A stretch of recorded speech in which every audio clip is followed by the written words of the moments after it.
পরীক্ষা দেওয়ার কোনো ব্যবস্থা মাদ্রাসা প্রশাসন বা পুলিশ প্রশাসন করেনি। তো আমরা এখানে অবস্থান করছিলাম পরীক্ষার আগেই।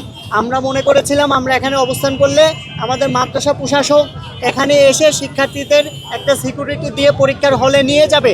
তারা পরীক্ষার হলে আমাদের সিকিউরিটি দিয়ে এখান থেকে নিয়ে যায় নাই। অলরেডি পরীক্ষায় 1 ঘন্টা হয়ে যাচ্ছে, আমাদের এখানে নিয়ে যাচ্ছে না।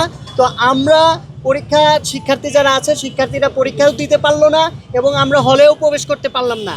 হলে আমাদের যারা সাধারণ শিক্ষার্থী আছে বা শিবিরের যারা শিক্ষার্থী আছে, বৈধ হলকারদারি বা বৈধ শিক্ষার্থী, তারা হলে প্রবেশ করতে পারলো না। এখন পর্যন্ত ছাত্র দলের এবং যুব দলের সন্ত্রাসীরাই হলে প্রবেশ করছে।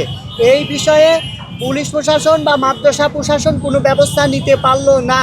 এটা দেশবাসীর কাছে আমরা জানাতে চাই। আগামীকাল থেকে ইনশাআল্লাহ আমরা দেশবাসী এবং ছাত্র সমাজকে নিয়ে কঠোর আন্দোলনে যাব।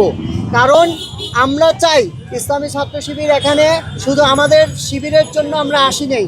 আমাদের লড়াইটাই হচ্ছে যে আমরা চাই শিবিরের পরিচয়ে বা ছাত্র দলের পরিচয়ে কেউ হলে থাকবে না।